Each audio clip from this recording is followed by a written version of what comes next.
রাজনীতি নয়, আপাতত ক্রিকেট মাঠে ফেরাতেই মনোযোগ সাকিব আল হাসানের, জানালেন ফেসবুক স্ট্যাটাসে। ক্যারিয়ার শেষে মনোযোগ দিতে চান দেশের উন্নয়নে। এনএসসির তদন্তে কিছু না পেয়ে বিসিবি পরিচালকদের পদত্যাগ বাধ্য করছে একটি পক্ষ। অভিযোগ আদনান দীপনের, ক্রীড়া প্রতিমন্ত্রীর হস্তক্ষেপ কামনা।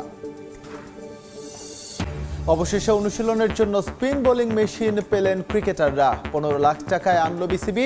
20 বছর পর ইংল্যান্ড অস্ট্রেলিয়ার প্রযুক্তি মিরপুরে। এবার সাফ অনূর্ধ্ব-20 চ্যাম্পিয়ন দলকে সংবর্ধনা দিল ক্রীড়া মন্ত্রণালয়। প্রত্যেক সদস্য পেলেন 1 লাখ টাকা করে পুরস্কার। সম্মাননা পেয়ে উচ্ছ্বসিত রোনান ইয়াসিনরা। ক্রিকেট মাঠে তিনি বাংলাদেশের সবচেয়ে বড় তারকাদের একজন, কিন্তু এবার আলোচনায় তার ব্যাট বল নয়, রাজনীতি। দীর্ঘদিন নীরব থাকার পর অবশেষে মুখ খুললেন সাকিব আল হাসান। জানালেন সুযোগ পেলেই আবার ফিরবেন রাজনীতিতে। কিন্তু কেন এখনো সক্রিয় নন? দেশের বাইরে থেকেও কেন টান অনুভব করছেন? আর তার এই সিদ্ধান্তে ভক্তদের প্রতিক্রিয়া কেমন হতে পারে? মাঠের সুপারস্টার থেকে রাজনৈতিক অঙ্গনে ফিরে আসার এই গল্পে আছে নাটক, বিতর্ক আর বড় প্রশ্ন।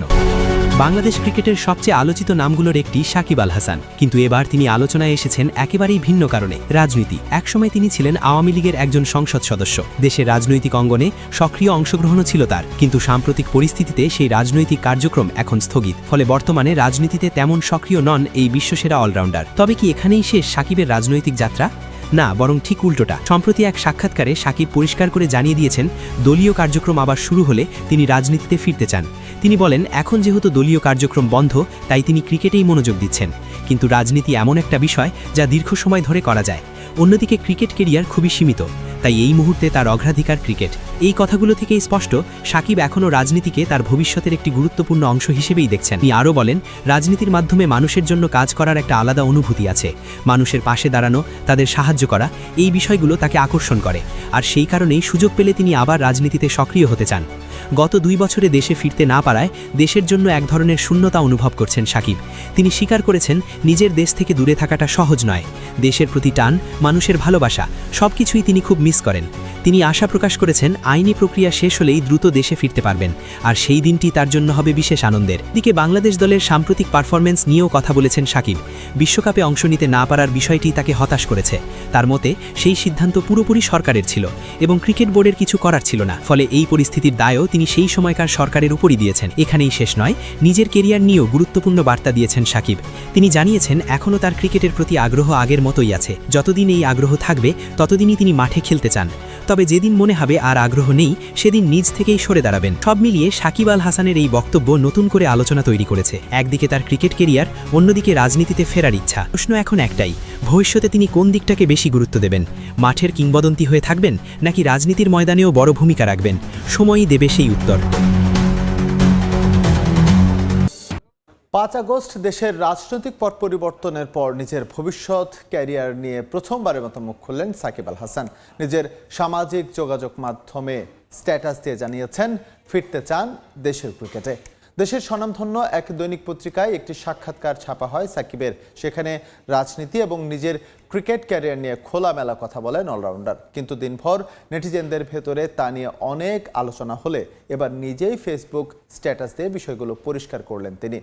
জানিয়েছেন, আপাতত রাজনীতি নয়, ক্রিকেট মাঠ ফেরাতেই তার সমস্ত মনোযোগ। শুধু তাই নয়, লাল সবুজ জার্সি গায়ে সমর্থকদের আরও আনন্দের মুহূর্ত এনে দিতে চান তিনি। হাসি মুখে ঘরের মাঠে নিজের ক্যারিয়ারের ইতি টানার পুরনো ইচ্ছাটাও আবার প্রকাশ করেছেন সাকিব। পাশাপাশি ক্রিকেট ক্যারিয়ার শেষে রাজনীতির মাঠে নামার কথাও জানান তিনি। দেশের উন্নয়নে কাজ করার আগ্রহ দেখিয়েছেন মিস্টার 75। অবশেষে বাংলাদেশের ক্রিকেটারদের অনুশীলনের জন্য স্পিন বোলিং মেশিন আনলো ক্রিকেট বোর্ড। 20 বছর আগে থেকে যে প্রযুক্তি ব্যবহার করে ইংল্যান্ড, অস্ট্রেলিয়া, এতদিন পর সেই একই প্রযুক্তি পাবে টাইগার ক্রিকেটাররাও। ভ্যাট বাদে প্রায় 15 লাখ টাকায় কেনা হয়েছে spin bowling machine. Merlyn by Bola নামের এই বোলিং মেশিনটি বসানো হয়েছে আউটার স্টেডিয়ামে। একটা নতুন বোলিং মেশিন গণমাধ্যম থেকে ক্রিকেটার, যা সবার আগ্রহের কেন্দ্রে। হেড কোচ ফিল সিমন্সও বারবার দেখে বোঝার চেষ্টা করছেন এই মেশিনটা কতটা কাজে লাগবে তার শিষ্যদের ব্যাটিং উন্নতিতে।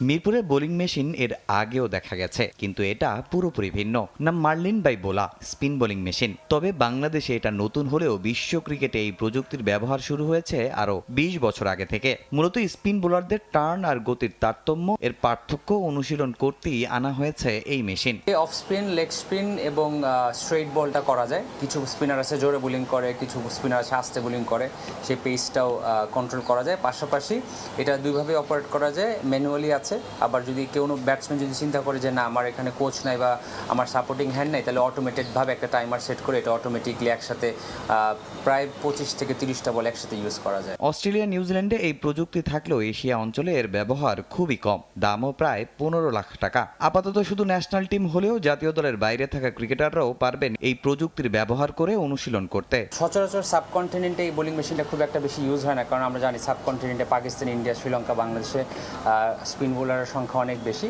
মূলত এটা ইংল্যান্ড, অস্ট্রেলিয়া, নিউজিল্যান্ড এইসব দেশে ইউজ হয়। এদিকে সম্প্রতি স্পিন বোলিং কোচ হিসেবে বিসিবির সঙ্গে যুক্ত হয়েছেন সাবেক ক্রিকেটার মোহাম্মদ রফিক। শুধু জাতীয় দলই নয়, তার দায়িত্বের পরিধি আরও বেশি। সবার একটা ভুল ধারণা আছে উনি হয়তো জাতীয় দলের শুধুমাত্র জাতীয় দলের জন্য কাজ করবেন, ব্যাপারটা এরকম না। অ্যাজ আ মেন্টর উনি বিভিন্ন স্কোয়াডের সাথে কাজ করবেন, ন্যাশনাল টিম হতে পারে, আন্ডার 19 হতে পারে, এইচপি হতে পারে, টাইগার্স হতে পারে। বিসিবির সঙ্গে 1 বছরের চুক্তি করেছেন মোহাম্মদ রফিক। তদন্ত রিপোর্টে অস্বচ্ছতা নেপে পরিচালকদের পদত্যাগ করতে বাধ্য করছে বিদ্রোহী ক্লাবগুলো। সাবেক ক্রীড়া উপদেষ্টার পর এমন অভিযোগ তুললেন বিসিবি পরিচালক আদনান রহমান দীপন। দেন দরবারের খেলায় কেউ কেউ নিজে থেকেও সরে দাঁড়াচ্ছেন বলেও শঙ্কা তার। ঘরোয়া ক্রিকেটের অচলাবস্থা কাটাতে এবার হস্তক্ষেপ চান ক্রীড়া প্রতিমন্ত্রীর। রোববার তদন্ত কমিটির প্রতিবেদন জমা দেয়াকে কেন্দ্র করে চাঞ্চলতা ছিল দেশের ক্রিকেটে। এই প্রতিবেদনে ভর করে এদিনই ভেঙে দেয়া হবে বর্তমান বোর্ড, এমন আশায় ছিলেন কেউ কেউ। তবে সোমবার পর্যন্ত এমন কোনো উদ্যোগ নেয়নি ক্রীড়া পরিষদ। গুঞ্জন আছে স্পর্শকাতর বিষয় হওয়ায় সময় নিতে চাচ্ছেন বর্তমান ক্রীড়া প্রতিমন্ত্রী। আর তাতে তামিম ইকবালের নেতৃত্বাধীন প্যানেল বিকল্প পথে হাঁটছে বলে আলোচনা নানান মহলে। একের পর এক পরিচালকের পদত্যাগের হিড়িক সে অভিযোগের পালে হাওয়া দিচ্ছে। বোর্ড মিটিংয়ে সবকিছু পজিটিভ কথা বলে বেরিয়ে যে আপনি রেজিগনেশন করেন, সেটা তো ভাই আমি উত্তর দিতে পারবো না কার ভিতরে কি আছে। যতগুলি রেজিগনেশন লেটারে সবাই বলছে ব্যক্তিগত, কিন্তু 5 মাসের মধ্যে কি এমন প্রবলেম হলো যেটা আমরা নিজেরা ডিসকাশন করে প্রবলেমটা সলভ করতে পারলাম না বা চেষ্টা হলো না, সেটা আমার মাথায় কাজ করে। রোববার তৃতীয় বিভাগের ক্লাবগুলোকে আলোচনায় ডাকা হলেও উপস্থিত ছিল মাত্র 5টি। 8 তারিখে বসার কথা ঢাকা প্রিমিয়ার লিগের ক্লাবগুলোর সাথে, সেখানেও কোরাম পূর্ণ হবার সম্ভাবনা নেই। দেশের ক্রিকেট অচল হয়ে থাকলেও ক্লাবগুলোকে মাঠে ফেরানোর সরকারি উদ্যোগ দেখা যায়নি। সিজিএম চেয়ারম্যানের পছন্দ এর আন্ডারে খেলবো, ফাইন, উই গ্ল্যাডলি অ্যাকসেপ্ট করে নিব, ওটারও একটা সলিউশন। আপনি বোর্ড অবৈধ কি বৈধ এটা তো সময় বলে দেবে। সব রকম আন্দোলনই তো আপনারা করছেন না। খেলাটা বন্ধ কেন? 300, 400, 500 বা ওভারঅল 1000-2000 ছেলের জীবন নিয়ে তো খেলার অধিকার। তাহলে আমি কি ক্রিকেটকে সার্ভ করতে আসছি? এতদিন না হলেও তাই এবার ক্রীড়া প্রতিমন্ত্রীর দ্বারস্থ হতে চায় সিসিডিএম। ক্লাবগুলোকে রাজি করানো না গেলে লিস্টে ক্রিকেট মাঠে গড়ানোর সামর্থ্য বিসিবির নেই বলে জানিয়েছেন সিসিডিএম চেয়ারম্যান। প্রতিমন্ত্রীর সাথে আমরা অফিসিয়ালি এখনো বসতে পারি, সময় চাবো আমরা 8 তারিখের পরে ইনশাল্লাহ। প্রতিমন্ত্রী সাহেবের কাছে গেলাম, যে হচ্ছে না আপনি বলে দেন, সেটাও তারা কতক্ষণ শুনবে সেটাও আমি নিশ্চিত না। স্বাধীনতা পরবর্তী সময়ে মাত্র 3 বার ঢাকা প্রিমিয়ার লিগ নির্ধারিত সময়ে মাঠে গড়ায়নি। অনূর্ধ্ব-20 সাফ চ্যাম্পিয়ন দলকে সংবর্ধনা দিয়েছে যুব ও ক্রীড়া মন্ত্রণালয়। প্রত্যেক সদস্যকে দেয়া হয়েছে 1 লাখ টাকা করে পুরস্কার। ফুটবলারদের ক্রীড়া কার্ড তুলে দেন প্রতিমন্ত্রী আমিনুল হক। সাফ অনূর্ধ্ব-20 চ্যাম্পিয়নশিপ জয়ের পর দেশে ফিরে ছাদ খোলা বাসে বিরচিত সংবর্ধনা পেয়েছিল বাংলাদেশ অনূর্ধ্ব-20 ফুটবল দল। দেশের জন্য গৌরব বয়ে আনায় এবার সাফ জয়ী খেলোয়াড়দের সম্মানিত করল যুব ও ক্রীড়া মন্ত্রণালয়। জাতীয় ক্রীড়া পরিষদের অডিটোরিয়ামে জমকালো আয়োজনে মিঠু চৌধুরী, রোনান সুলিভানদের হাতে ক্রেস্ট ও ক্রীড়া কার্ড তুলে দেন যুব ও ক্রীড়া প্রতিমন্ত্রী আমিনুল হক। সরকারের পক্ষ থেকে সাফ জয়ী দলের প্রত্যেক সদস্যকে দেওয়া হয় 1 লাখ টাকা করে অর্থ পুরস্কার। ক্রীড়া কার্ডের মাধ্যমে সরকার থেকে বিভিন্ন সুযোগ সুবিধা পাবেন অনূর্ধ্ব-20 সাবজয় দলের সদস্যরা। বয়সভিত্তিক সাফের এই শিরোপা প্রধানমন্ত্রীর হাতে তুলে দিতে চান অনূর্ধ্ব-20 দলের অধিনায়ক মিঠু চৌধুরী। নতুন সরকার গঠন হওয়ার পরে এই প্রথম ফুটবলে কোনো সাফল্য আমরা অর্জন করতে পারছি। ফুটবলারদের দাবি মেনে নিয়েছেন যুব ও ক্রীড়া প্রতিমন্ত্রী আমিনুল হক। দ্রুতই প্রধানমন্ত্রী তারেক রহমানের সঙ্গে ফুটবলাররা সাফ জয়ের আনন্দ ভাগ করে নেবেন বলে জানান তিনি। সেই সঙ্গে ফুটবলকে তৃণমূলে ছড়িয়ে দেওয়ার কথা জানান যুব ও ক্রীড়া প্রতিমন্ত্রী আমিনুল হক। আমি আমাদের সভাপতির সাথে কথা বলেছি, আমাদের ফুটবল ফেডারেশনের দাবিদ আওয়াল, আমরা দ্রুতই ইনশাআল্লাহ আমাদের মাননীয় প্রধানমন্ত্রীর কাছে আমরা এই অনূর্ধ্ব-20 সাব চ্যাম্পিয়নশিপের সেই ট্রফিটি আমাদের মাননীয় প্রধানমন্ত্রীর হাতে তুলে দেবো। তৃণমূল থেকে খেলাধুলা ফুটবলকে ছড়িয়ে দেওয়ার জন্য এই জন্যই কিন্তু আমাদের সাকিব আল হাসান